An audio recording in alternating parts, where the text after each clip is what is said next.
How you doing? Here's a quick video of a Black & Decker 7515 that I refurbished running with the case.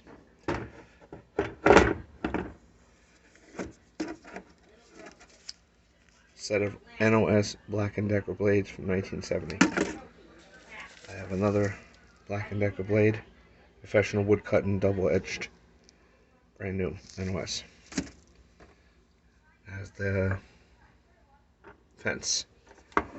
Case says 7516, but that's the kit.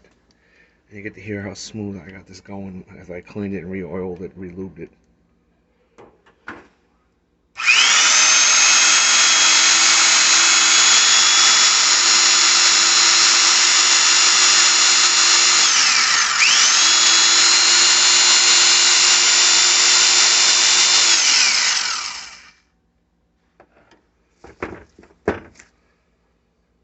And that's it.